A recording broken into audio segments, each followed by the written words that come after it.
Touch up that scoreboard. So Zombie Girl, would you do me the favor and start the introductions, please?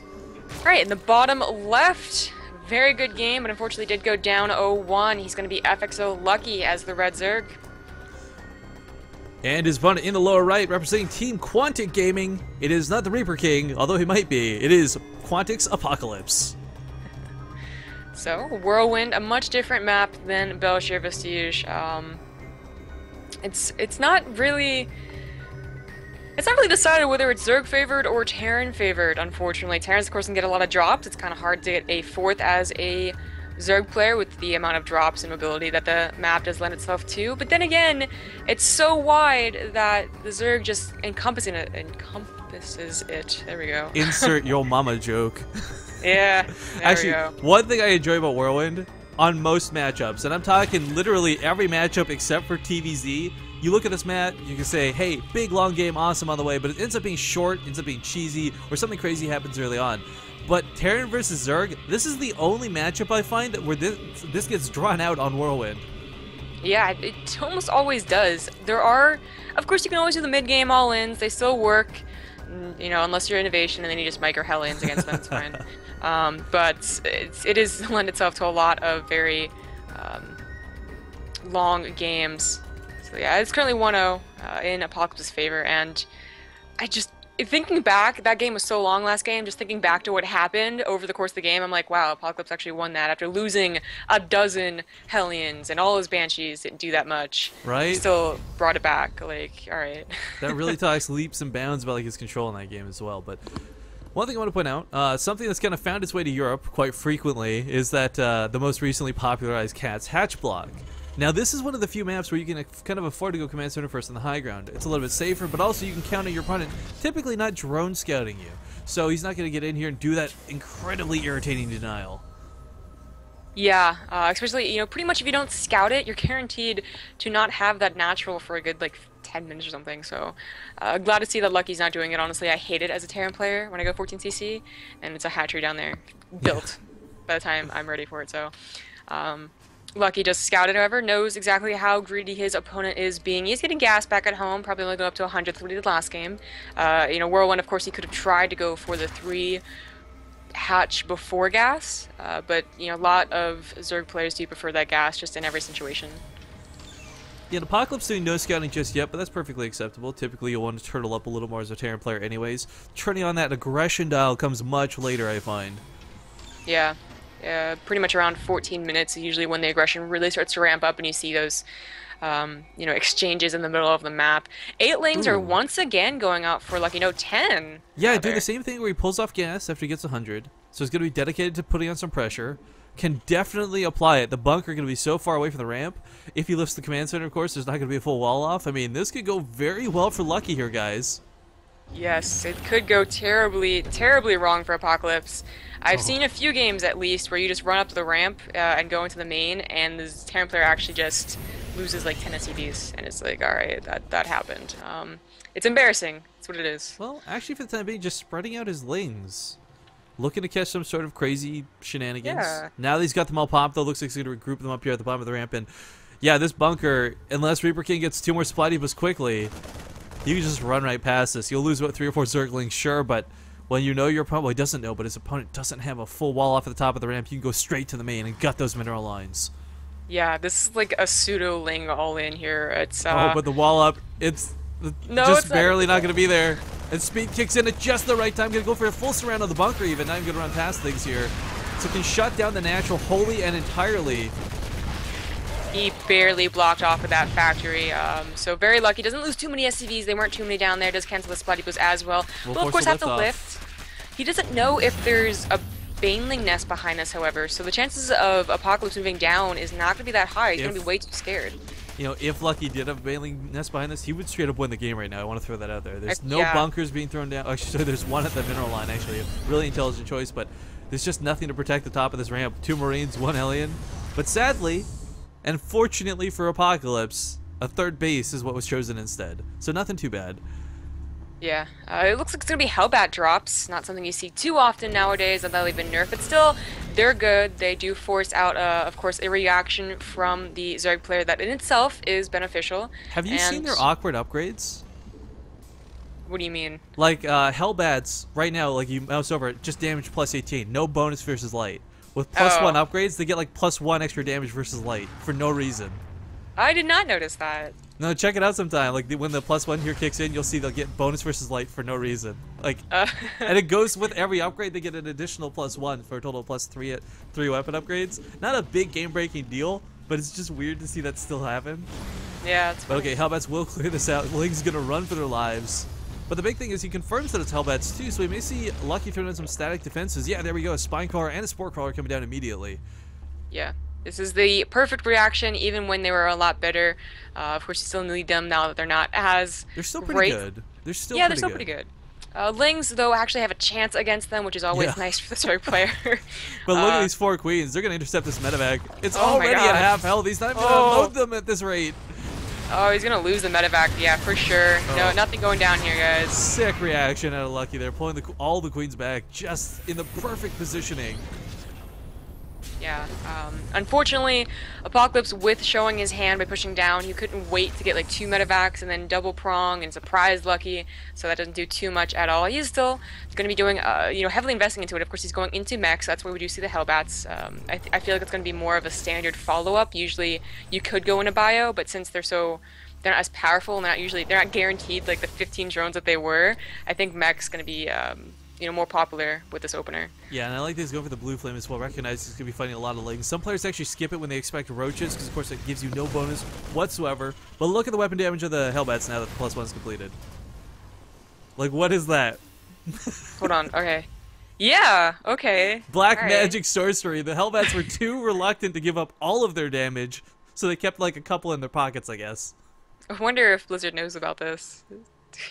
I don't know. It's +1 damage. I don't think it's game-breakingly big. No. I mean, no, but like the smallest patch ever. We fixed this, guys. Thanks for your time. Yeah, we're still hosting all the finals at the same time, but we fixed the Hellbat +1 damage issue. We have our priorities straight. But okay, pushing in here is quite big. The Banelings are just now popping. Hellbat's light units, they are susceptible to the Baneling hits. Marines going down as well, and Apocalypse not really getting a favorable trade here. Does get most of the Banelings actually there in the end. For a moment there, that was looking really rough for him. Check the resources lost. Yeah, definitely much better than it could have been. Yeah. Unfortunately, he didn't wait until Blue Flame finished. Yeah, seconds away. That was interesting. I think he would have wanted to wait for that. Unfortunately, that's not what happened. He's mostly on Hellbats right now, guys. No siege tanks. So if Lucky wanted to, I guess he could try and do some all-in right here, and it'd probably work, even though they do have Blue Flame right now. 2 more factories are going down. What's another one? Of course, on 2 base. Where's that 3rd command center? No 3rd command center. Oh, dear. Playing off 2 base like this on a Whirlwind, no less, can be a little bit rough. But you know what? I've got faith. If there's one Terran guy I believe that can do it, it's going to be Apocalypse. And let's not forget, too, no matter how this game goes, he's got another one to fall back on. That Ling, by the way, just saw all those medevacs fly away, so he is well aware, needs to start protecting wherever he thinks it's going to go. He still has a lot of Lings and Banelings, but needs to actually be there before they just totally roast the drone line. Man, this is... this is going to be nasty. We're going to see some super barbecue happen, but actually unloads them a little preemptively. Most of the Banelings connect, but still 3 Hellbats are alive. They do have that blue flame, of course. Look at them pop those Zerglings. But still, but it's just not enough. Not even a queen going down. She barely survived. He's still trading, okay, according to the units lost. Well, what he's doing especially is he's trading Hellbats, which are just minerals, for massive amounts of Banelings, which is a lot of gas. That's very true. I'm surprised at this point that Lucky has not gone into roaches. He's affecting mutas, which... Well, the mutas make sense. I mean, yeah, the mutas are going to be very good. Of course, you can take down the Hellbats in the medevacs, and of course the medevacs in general. And also, there's no missile turrets. There's nothing that hits air for Apocalypse right now. So. Yeah, Terran players, when you go mech, that is the biggest weakness. The first weakness, the early game lack of units. The second weakness, no air or anti-air for most of the game. Yeah. But oh man, those Hellbats actually they danced around those Banelings quite nicely. And he's going to fry these new ones before they even finish hatching. Now, the Mutalisks are here. There's not a lot of them, but it's more than enough. Oh my god, those Lings! Those poor Zerglings!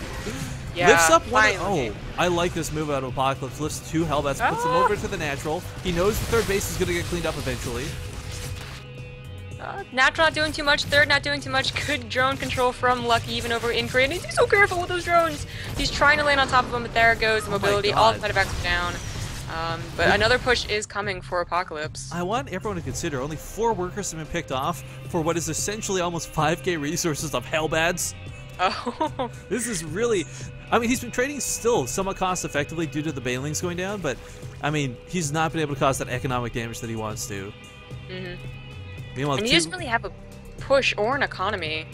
Well, 2 big medevacs here at the top. They're not going to directly get caught immediately, so maybe these ones can catch, like, a couple of these drones off guard, because every single drop prior to now, that Lucky Ling, the creep spread, Lucky has seen all the drops coming. These will be the first 2 that he doesn't see coming.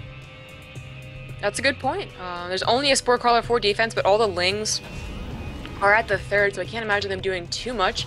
Plus 3 vehicle weapons is already on the way. That's going to be quite a strong 2-base push, and this is what he's looking forward to. As you can see, here we go. The boost in is going to unload. Can he get the damage off? An immediate pull out of Lucky. What a sick reaction. I don't care if this guy's got lag. He plays like he doesn't. That's right. And the natural will also be protected by the mutas, I believe. He should be able to pull the drones as well in case things do go wrong. No pull, so a few do go down. Finally getting some worker kills, but still not even that many. 5 extra. You know what else is that Lucky has not been able to scout. You know, he has an idea. There's no 3rd. Oh, zombie grub. We got SCVs pulled with this. Oh, and this isn't to like soak course. the baneling hits. This is gonna be mass repairing those Thors, and that's gonna be awesome. Yeah, it's 2-base. This is all in. He needs to pull those SCVs, and they're of course even better things sick there volley. to repair. And now Lucky has an idea. He knew there was no 3rd command center, so he had some inkling, but now it's for sure 2-base all in. I need about a bajillion banelings once again. Yeah. He only has about 30, however. That's not going to be quite enough, especially if Apocalypse spreads. Oh, but he's coming in from both sides. He's gonna collide on both sides of the army. The Thors are not in the front lines. Now the Thors, there's actually not. I don't know. There's still a couple Hellbats left.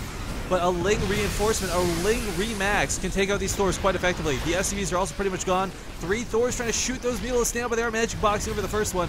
Not clumping up, so not taking too much of that splash damage. And yeah, and with the Ling flux, that's just going to completely surround the Thor, and that's it for Apocalypse push. Oh man, this is ridiculous. I'm glad this is going to go. I kind of hope Lucky wins this so we go to game 3, because this was very weird game, but a very interesting one nonetheless. Yeah, interesting is definitely a word for it. Banelings do come in. They mostly explode on the Hellbats once again. The Thors are still alive, but mutas will magic box over them. Oh, those first that big clump. Not too good of a magic box. It should be enough though. When there's one Thor, it takes forever to kill down mutas. But he's gonna run away from it. This will allow Apocalypse to push here into the 3rd or the 4th, but there's nothing here for them to catch. Sacrifice the 4th, I think, is definitely the answer. Really, Lucky just needs to have a... Not a manner mule, by the way, guys. That's a repair mule. Yeah, and yet again, remember, he just got rid of all his SCVs. He's currently on pretty much 1 base economy, while Lucky is still on 3. No drones have gone down, remember? And Roachborn is finally coming up. Oh, but big drop here to make because these drones are clumped up on low mineral patches. Oh, finally gonna fry a ton, but no, they actually still run away in time. Lucky is the magic man with these drones.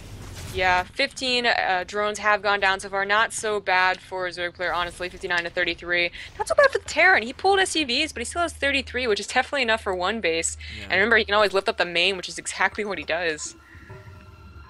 This is, you know what, I'm so surprised Apocalypse is in this as much as he is, but with the Roaches now coming out on the field, the Hellbats will finally no longer be that big threat that they once were. I mean, Hellbats still trade very effectively versus Roaches. That splash damage is huge, even without the bonus versus light, but still, the Roaches can start getting in on the Thors, and once the Thors are down, the Mutalisks will clean up everything else on the field. There's no... I really think Apocalypse needs to start adding a ton of Widowmines to his army.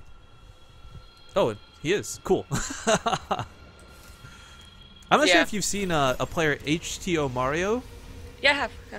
One thing I really enjoy about his playstyle in mech, when he sees a lot of Roaches on the field, he just makes like 40 Widowmines with drilling claws, moves on top of them, and burrows. It's ridiculous the amount of damage those things do when you've got them en masse. Yeah, it's a very interesting style, and it can be very, very effective, like you were saying. So, I mean, interesting to see here. And now Lucky is preparing to move in. He's about 50 supply up, but against a very, very tough mech army with +3 vehicle weapons. That's one really key thing too is while he's getting a lot of Widowmines, he actually doesn't have the drilling claws. So burring them immediately is essential when dealing with this sort of army composition. Yeah, luckily, I don't think Lucky's expecting it. Luckily, but so he won't be, pushing forward with only one Ling at a time. I think he just saw that Widowmine burrow, so now he knows to be careful. The Thor spread here is really nice, though. Look at this. The bandit's being picked off, but they still connect to the SCVs in the mineral line. Why are the Thors transformed? Yeah, why are the Thors? There's no reason to do this. You lose your bonus damage versus the Mutalisks. What are you doing, Apocalypse? That might have been a misclick. It might have been they're like so few mutas. He thought it'd be more effective. I don't know. Yeah, like I love how Thors literally flex out extra guns. Like that is what they do to pull them out. But man, okay, so he holds, which is kind of a key thing because we look at Lucky's army supply right now, and what he has on the field isn't exactly a dominating force. It's a scary force that Apocalypse can't push out and kill. Drop here at the third with these Hellbats. Do finally get some more workers killed. I guess it takes 22 minutes of the game to start killing drones, is what we learned here today. That is the thing about Hellbat drops, though. As long as you're persistent, you're usually guaranteed to start racking up those kills. So it's finally starting to happen. Fifth base has been secured for Lucky. However, you can turn that just into a mining for gas base. Could go up to Hive as well. He should start banking a lot of economy since this game has died down a little bit. Yeah, but oh man. We've got Swarm House coming out, and one big thing is Reaper King Apocalypse has no siege tanks. You cannot deal with Swarm House without air units and without siege tanks. You can get away with one but not the other, but you cannot get away without both. Yep. Muta's coming in here. They're going to take out a Gas Geyser, which is kind of a big deal when you're going for mech. He's still on 2 command centers, by the way. No third command center in sight. Probably going to do another push at 150. He's having a tough time getting up there, though. Big drop coming to the natural, but Lucky pulling again immediately. This guy's so quick with his drone pulling. Of course, that's the sad thing about a lot of the Heart of the Swarm units. Locusts, Hellbats, and Oracles can all just be walked away from. That's true. Main being attacked a little bit. The 5th was attacked as well. Not getting too many drones simply because there weren't that many up there. But this is that dangerous clock. The Swarm Hosts are out. There's nothing that can effectively deal with them on the ground. I mean, Widow Mines plus a scan. If you can get on top of them, but I mean, it's really annoying trying to get past that first Locust wave. Widow Mine drops onto Locusts, or rather Swarm Hosts. I figured it out, guys. Meta solved. Actually, you know what? I hate how you can't actually burrow on top of units that are burrowed. If you have ever tried what she just suggested, it's actually really irritating when you drop like 5 Widow Mines on top of a huge clump of Locusts or Swarm Hosts, because they have to walk 5 miles just to burrow. Yeah. You're much better off just dropping Hellbats on top of them, honestly, and it can be a very good maneuver if you don't have tanks like Apocalypse doesn't have. Look at the minefield here. No matter how good this is, the Locusts are still going to get through them. They will not be reloaded in time. The Thors are running for their lives, quite frankly. God, that's so many Widow Mine hits. There's so many Widow Mines. It's actually a minefield. Like, sometimes you see a minefield in TVZ, but this is the minefield. How many are on the field? Can these be charged fast enough? I actually don't know. I don't... There's 50 Widow Mines on the field, guys. That is his supply. Oh my god, this is like an in control moment from that GIF. Yeah, that's right. That's exactly what it is. Okay, oh my god. We can't afford to waste too many of these hits, but here we go. Walking forward. Thor dropping on top of the Swarm Host as well. Forget what I said about not having tanks, guys. I was completely wrong. I'm willing to admit it. This is ridiculous. Oh, Jesus. A bunch of pinlings do explode on about 10 of the Widow Mines. He's just walking away. He should be good, though. He just, burrows when he has Locust. Oh, Widow Mines explode on themselves. Oh, good game. That was a really cool tactic at the end, I must say. Oh, wow. I can see where that would backfire. I see what I was going to do, and I can see where that would backfire as well. Yeah. Terran players, we got to deal with that friendly fire. No other race knows our pain.